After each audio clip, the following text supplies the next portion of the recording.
Yo guys, welcome to Evolve. So today we have kettlebell flow number 1. This is week 1, day 1.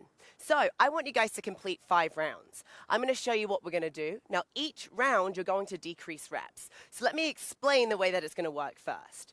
We have a few different moves. We have a kettlebell squat clean on each side. We have kettlebell lunges on each side. We have kettlebell swings, kettlebell snatches, and kettlebell deadlifts. Now for the round 1, you're going to start with 5 kettlebell squat cleans on the right, 5 kettlebell squat cleans on the left, 5 lunges on the right, 5 lunges on the left. Then we're going to double that number 5 and go to 10. Now for your swings, you'll hit 10. For your snatches, you'll hit 10. And for your deadlifts, you'll hit 10. Now every round that we hit, which remember we have 5 total, you're going to decrease your first rep. So rather than having 5 on round 2, you will have 4. And since we're always doubling whatever that number is, you'll have 4 squat cleans on each side, 4 lunges on each side, followed by 8 swings, 8 snatches, 8 deadlifts. Then you've got your 3, 6, 2, 4, and 1, 2. Once you're done, you're done. So let me explain it real quick. So the first thing we're going to do is start with 5 kettlebell squat cleans. So I'm going to straddle my kettlebell. Now I'm going to explain to you that this is a standing squat clean, and we'll talk about swing cleans throughout the rest of this program. So butt down, chest up. I want to make sure that my feet are either side of the kettlebell. So this is a squatting position. So if I show you from the side, my hip crease is around my knee level. Now whatever I do, I don't want to have a rounded out spine. I want to pull my shoulder blades back and together. I want to have a straight spine. And now, from here, I'm going to drive through my legs. I have a little bit of internal rotation on that shoulder, so my right thumb is actually pointing towards my left heel. Once I'm ready and set up, I'm going to drive through my heels, standing up nice and strong using my legs and my hips, catch it in my front rack position. Then I'm going to hit 1 squat, stand up entirely, and reset. Now, that was me breaking it down slowly. So I want you to do the same thing, but with rounded out edges, like so.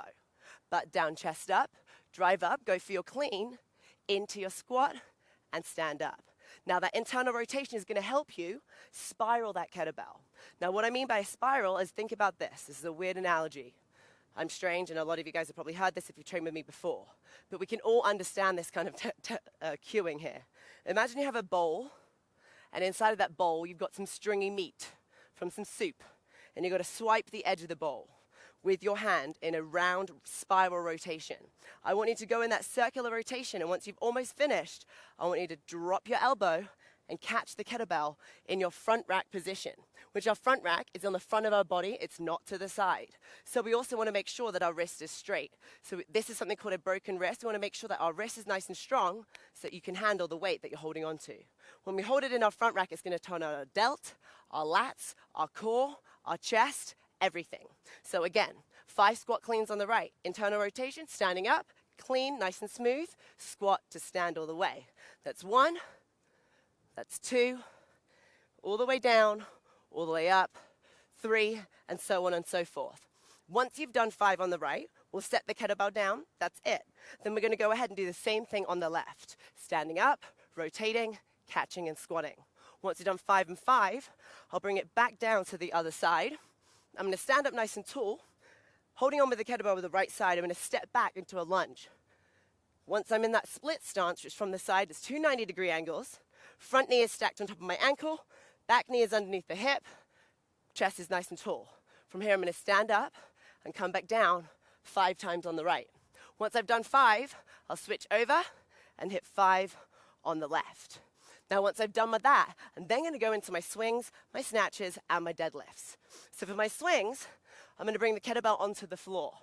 Now, right now, this is flow number 1. So the transitions, which are what we use to get from move to move, are pretty simple and actually nice and like milky cream. So we're starting off fresh, right? So for now, you're just going to set the kettlebell down.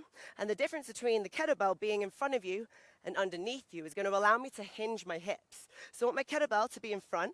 I've got a triangle. So my feet are the base, the kettlebell is the tip. From here, proud chest, I'm going to soften the knees. I'm going to karate chop and hinge my hips behind me with a bend in my knees. Knees are almost on top of my ankles, turning on my posterior chain. Can't reach the bell, so I'm not going to compromise my back. I'm just simply going to bend my knees down, grab onto the bell, tilt it towards me. But I'm not ready yet. I'm going to try and snap that handle. Whenever I'm trying to bend it in half, that's forcing me to engage my lats. Now my lats are engaged. I'm going to hike this kettlebell between my legs. I'm going to thrust my hips and allow the power from my lower body to go through my body from behind me to the tip of this bell. Now remember, you're receiving and driving, and it's important that we keep the kettlebells close to the center of mass. So what that means is I don't want my kettlebell to be beneath my knees. If I'm down here, it's too much lower back. Keep it close to your private parts, drive through your heels, squeeze your ass, and relax those arms. Your arms are just cables holding on. Try not to pull them. Keep your lats engaged, and then let the rest be nice and soft. Once we are done with your 10, you're going to move on to 10 snatches.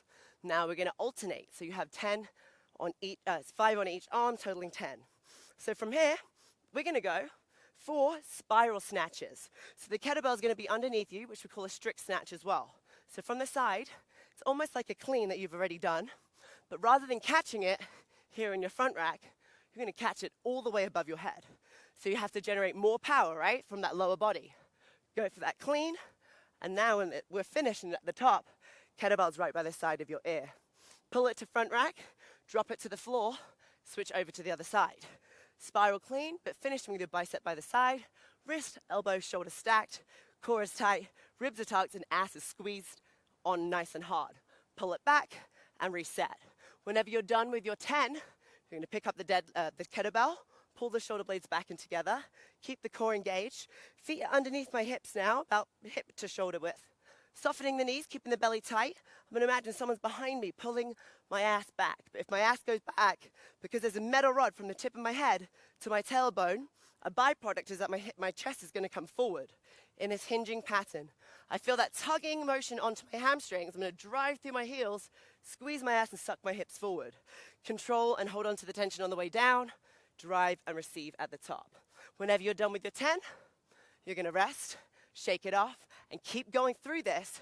We're going 4-8, 3-6, 2-4, 1-2, and you're done. Good luck, and crush it out there.